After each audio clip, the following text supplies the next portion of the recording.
If you clicked on this video, chances are you've tried a budgeting app or template before. You don't need me to tell you they don't work. And whether you used it to try and get out of debt, build a savings, or see how much you could invest, chances are you didn't stick to it. I know, because I couldn't either.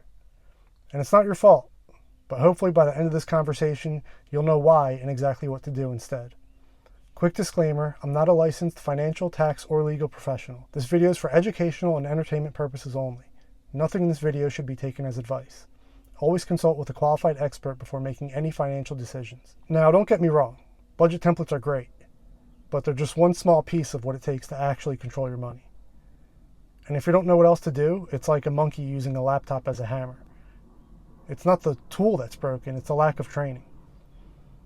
And I swear, it felt like I had tried every budgeting app, and I always had every intention of tracking my expenses when I started, but I could never stick to it. I thought I was just bad with money, but I wasn't. See, budgeting tools don't adapt for life. When it throws a curveball at you, they don't coach you through it. They don't teach you what to prioritize or challenge your habits or help you get back on track when things get hard. That's what I needed, and I never had. So I trained myself, I learned, I failed, I started, restarted, and now that's what I help other people do. Not as some kind of expert, just as someone who's lived through it. Because the secret is, to be wealthy, you need to invest. To invest, you need to save. And to save, you need to learn how to spend. And managing money is a skill, just like driving, just like cooking, or anything else. So the first step is to find your starting point. You don't need another budget template. You need reality. So we use what I call the rolling 3-month method. You pull your last 3 months of bank and credit card statements, then you go line by line and categorize every expense. Food, gas, bills, random Amazon purchases, all of it. Once you've done that, you total up what you spent in each category for the 3 months and divide it by 3. That's your average monthly spend. And that number becomes your starting point. It's not a guess, not a goal, it's just what's actually happening. And that's how we find your starting point in the 10 steps of the journey. And the rolling 3-month method doesn't just help start your budget, but if you always look back at the past 3 months, your data updates, your patterns update, and your plan gets smarter. So once you know your place on the map, you can begin prioritizing the things on your budget the right way, a way that'll actually allow you to see real progress and move on to the next step. If you're at a place where saving a few $100 seems impossible right now, then we focus on building your starter emergency fund.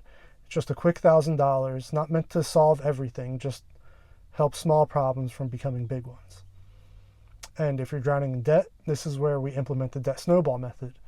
We start with your smallest balance and knock them down one by one. Not because that's what's mathematically logical, but because momentum matters more than math.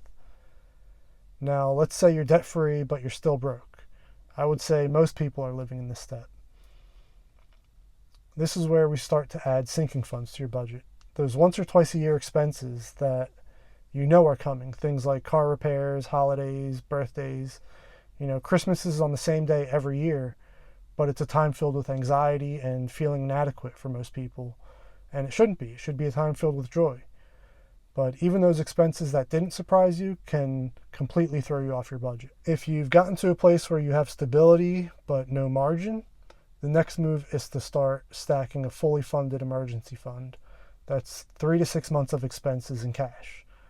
And it's not about paranoia, it's about peace of mind. I've lived through a recession, and I can tell you firsthand, when there's no jobs out there, you don't need a cushion, you need a safety net. If you're already investing, this is where we start getting efficient with it. We talk strategy, tax planning, paycheck structure, HSAs, retirement accounts, turning what you already earn into more take-home and long-term gains. Now, if you've already built a financial base, the next step is all about protect, preserve, and prosper. That means insurance, simple will, trusts, not because you're old, but because you're wise. And if you're thinking about your kids or your future kids, you're in the legacy phase. That's where we build systems for generational wealth, so your family doesn't have to start from scratch like you did. You see the difference now? You don't need a one-size-fits-all budget. You need a map and someone that's been down the road to help you follow it. I'll say it again.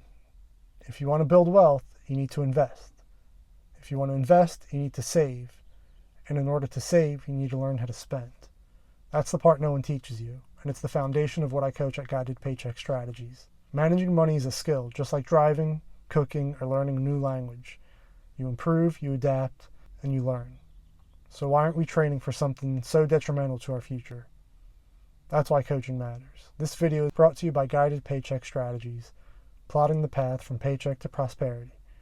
If you're ready to stop guessing and start making real progress, click the link below to find your start. And if you haven't watched episode 2 yet, go do that now, because none of this works unless you do that one thing first.